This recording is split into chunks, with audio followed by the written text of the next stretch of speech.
Hello friends, SPM blogs में आप सबका स्वागत है। मैं मित्तू आप लोग के लेकर के आई हूँ शिव जागरण का फल। महाशिवरात्रि के दिन जागरण का बहुत ही फल मिलता है। उस दिन जागरण करना चाहिए और जागरण करके महादेव की जो कथा कीर्तन एवं भजन को सुनना चाहिए।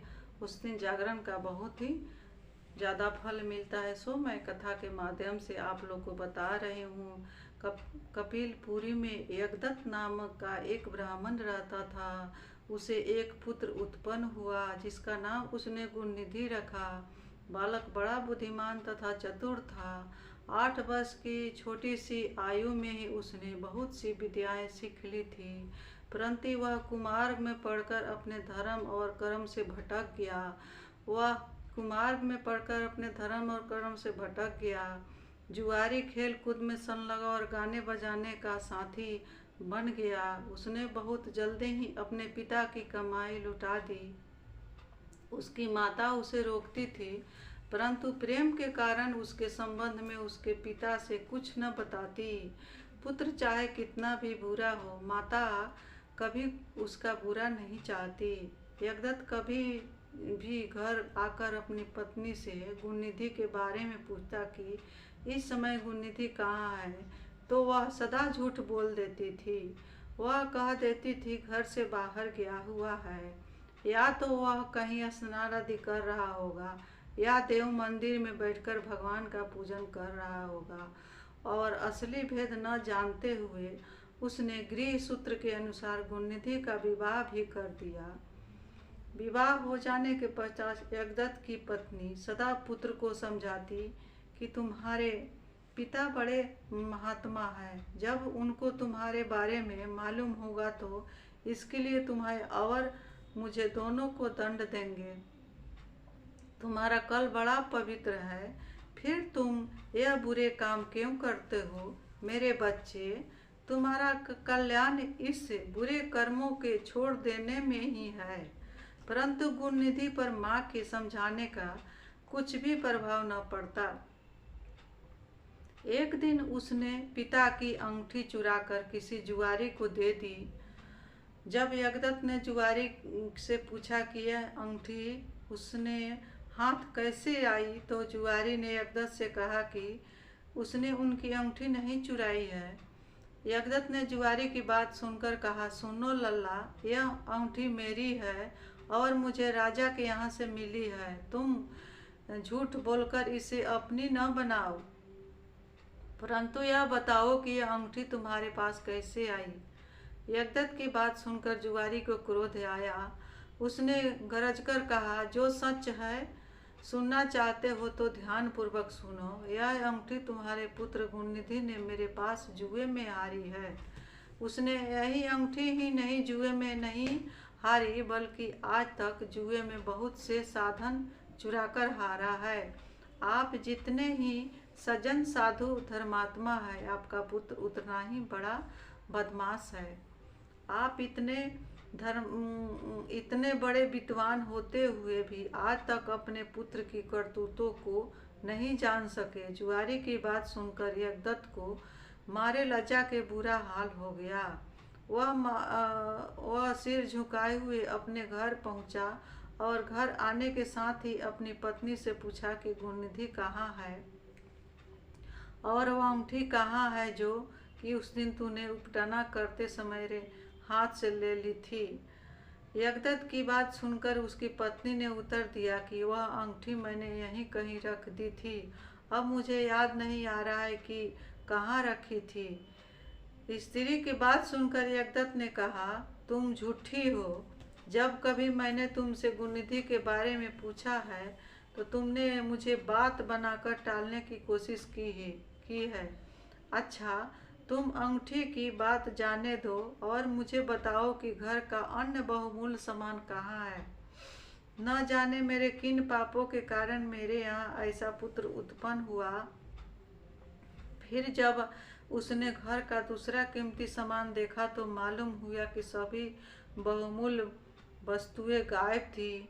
जब यज्ञदत्त ने हाथ में जल लेकर अपनी पत्नी और पुत्र को तिलांजलि दे दी और एक ब्राह्मण की कन्या का कन्या के साथ अपना दूसरा विवाह कर लिया। जब गुणनिधि को मालूम हुआ कि उसके पिता पर सारा भेद खुल गया है और उसकी माँ को तिलांजलि दे दी है, तो उसको बड़ा दुख हुआ। वह अपनी करनी पर पछताने लगी। उसको लगा और वह भूखा प्यासा एक शिव मंदिर के पास आकर बैठ गया। उस दिन शिवरात्रि का व्रत था। लोगों ने शिव का पूजन किया और तरह तरह के पकवान तथा खाद्य सामग्री शिवलिंग के ऊपर चढ़ाई। जब लोग भगवान का पूजन आदि करके मंदिर में ही सो गए, तो गुणनिधि ने मंदिर के भीतर प्रवेश किया और खाने पीने का सामान उठाकर बाहर की ओर भागा। मगर चलते चलते उसके पैर एक सोते हुए शिव भक्त से टकरा गया। फिर क्या था, उस भक्त ने चोर चोर का शब्द सुनकर सभी लोग जाग उठे और दौड़ते हुए गुणनिधि का पीछा किया। बहुत से नागरिक भी उन भक्तों के साथ मिल गए। अंत में उन लोगों ने दौड़ते हुए गुणनिधि को पकड़ लिया और सबने मिलकर उसको ऐसा मारा कि वह मर गया।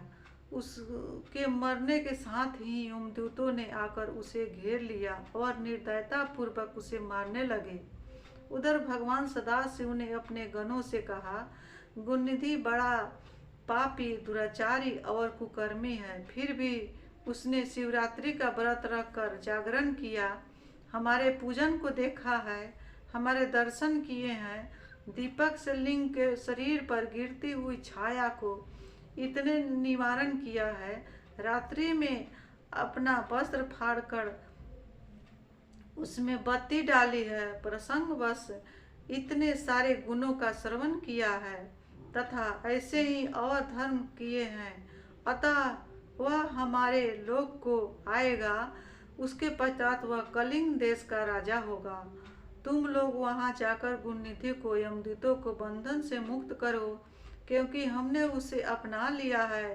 अतः भगवान श्री सदाशिव की आज्ञा पाकर विमान पर बैठकर शूलधारी उसके पार्षद भी घटनास्थल पर पहुँचे और बोले, यमराज के गणों, तुम यह सब अब इस परम धर्मात्मा ब्राह्मण को छोड़ दो, क्योंकि अब इसमें कोई पाप शेष नहीं रहा। यमदूतों ने भगवान श्री सदाशिव पार्षदों से कहा, यो तो आपकी आज्ञा हमारे लिए सिर माथे पर है, मगर ये तो दुष्ट महापापी कुकर्मी, मांस तथा मदिरा का प्रयोग करने वाला, पर स्त्री तथा वेश्यागामी, माता पिता की आज्ञा न मानने वाला, चोर तथा जुआरी है। हम लोग इसीलिए इसको ले जा रहे हैं। यमदूतों की बात सुनकर शिव के पार्षद ने कहा, तुम मूर्ख हो, यह ब्राह्मण पापी नहीं है। इसका सबसे बड़ा धर्म तो यह है कि इसने पुराना कपड़ा जलाकर शिवालय में प्रकाश किया, रात्रि भर जागरण किया, स्थिर चित्त से शिवालय के द्वार पर बैठकर इसने भगवान श्री सदाशिव के पूजन को देखा और हरि कीर्तन को सुना। इसीलिए भगवान श्री सदाशिव की इच्छा अनुसार यह राजा बनाया जाएगा। और इस प्रकार कहने के पश्चात भगवान श्री सदाशिव ने पार्षद गुणनिधि को अपने साथ ले गए। यमदूतों से मुक्ति पाकर गुणनिधि भगवान श्री सदाशिव के पार्षद के साथ विमान पर चढ़कर शिवलोक को गया। यमदूतों ने जाकर सारा वृत्तांत जमराज से कहा, जिसे सुनकर जमराज ने कहा, जो व्यक्ति भस्म रमाए हुए हो, रुद्राक्ष की माला धारण किए हुए, शिवलिंग का पूजन करता हो, श्री सदाशिव के गुणों का गान करता हो, छल से ही सही उसके पास बिल्कुल न जाओ। यमराज ने भगवान श्री सदाशिव को प्रणाम करके कहा, आप इस अनजाने दोष को क्षमा करें। यमराज ने भी भगवान से महादेव से क्षमा मांग लिया।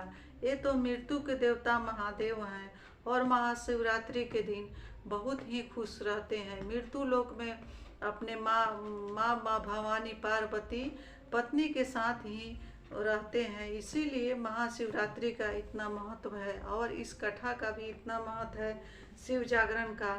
जो भक्त, जो मनुष्य इस कथा को सुन लेगा, उसको जागरण को कथा को सुन लेगा, उसको महाशिवरात्रि व्रत का फल मिलेगा, उसको सारे पाप महादेव के कृपा से नष्ट हो जाएगी, उसका पुण्य दिन दुना रात चौगुना बढ़ते रहेगा, सारी कामनाएं भगवान महादेव पूर्ण करेंगे। मैं आप लोग के लिए महादेव से कृपा मांगूंगी, दया मांगूंगी कि हे महादेव आप दया कृपा करिए, जो ही कथा को सुने उसको देखे, उसको सारी कामनाएं आप पूरा करिएगा। मेरे इस चैनल को आप लोग ज़्यादा से ज़्यादा शेयर, लाइक एवं सब्सक्राइब करिएगा, ताकि मैं आगे आप लोग के साथ बनी रहूं। तब तक के लिए हर हर महादेव, घर घर महादेव।